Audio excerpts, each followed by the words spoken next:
I left when she said he made her feel alive. I didn't argue, didn't ask her to explain, didn't try to remind her of everything we had. I just stood there, took a long breath, and said, "Then I hope he gives you everything you're looking for." Then I walked out. Not because I didn't care, but because begging someone to stay after they've already imagined life without you is the slowest way to break yourself. If you've ever been replaced by someone who only knew the surface of the person you built a life with, hit that like button. And if this story feels like it mirrors your pain, drop a comment. You're not alone. You're really not.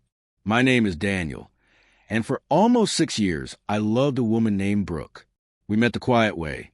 A mutual friend, a dinner party, shared jokes over pizza. What started casual slowly became everything. She was warm, spontaneous, soft-hearted. I was calm, steady, the one who remembered to lock the door, turn off the stove, pay the bills.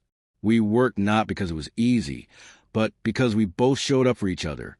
Until one day, she stopped. It started with a new job. She became a marketing lead for a tech startup. Long hours, new faces. Late nights turned into weekend retreats. And then there was him, Jason. He was her boss, or so she said at first. At some point, the way she said his name changed. Lighter, louder, almost like she forgot I was listening. I asked once, gently. She said I was being paranoid.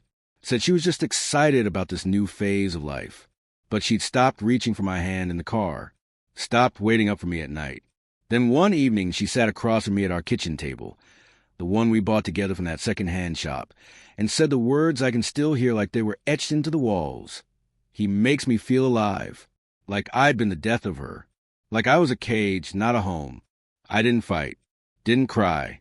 I just looked at her, really looked, and realized I'd already lost her. So I left, quietly, without a scene. Just me, a backpack, and my dignity. The first week, I barely slept. Stayed in a motel 40 minutes from the city, staring at the ceiling, replaying everything I did wrong. Friends reached out. I ignored them. My mom called. I told her work was busy. I couldn't say the words out loud yet. She chose someone else. I rented a small apartment 2 towns over. Nothing fancy. Just enough space for a bed, a coffee table, and a version of me I didn't recognize yet. I got a job at a small hardware store. Told the owner I just needed something to keep me busy. He didn't ask questions. I think he'd seen this kind of quiet wreckage before. Nights were the worst. Not because I miss Brooke, but because I miss who I thought she was. And that's the thing no one tells you. You're not grieving the person. You're grieving the version of them you built in your mind. The one who wouldn't hurt you. The one who'd choose you even on hard days. I didn't text her. Didn't watch her stories. Didn't ask our mutual friend for updates. I deleted her number, not because I hated her, but because I didn't trust what hearing her voice would do to me. Month 6, I started breathing easier. Painted my own walls. Adopted a dog from the shelter, named her Penny. She didn't fix anything, but she gave me a reason to come home. Month 9, I met someone for coffee. Didn't lead anywhere, but I didn't talk about Brooke, and that felt like a win. By month 11, I didn't flinch when someone said her name. I was rebuilding, quietly, steadily. Then she showed up. It was a Thursday. I'd just gotten home from work, covered in sawdust, sweat, and grocery bags. I was unlocking my door when I heard a voice I hadn't heard in almost a year. Daniel.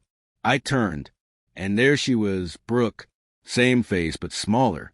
Not physically, emotionally. Like someone who had been weathered by their own choices. Her eyes were red. She was holding a letter. I didn't say anything, just stood there and let the moment sink. She stepped closer. "I've been trying to find you." I nodded. "Well, here I am." She held out the letter. I didn't take it. It's everything I never said. Everything I should have told you before I threw it all away. I leaned against the doorframe, still silent. She started crying. I lied about Jason, about how I felt. I thought I needed more, but more turned out to be nothing. He never wanted me, not really, just a thrill. Once it got hard, he disappeared. She wiped her face. "I broke us. I know that, and I don't expect anything. I just needed you to know that the only person who ever made me feel alive was you. And I ruined that.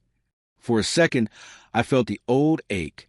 The part of me that once would have opened that door, poured her tea, tried again.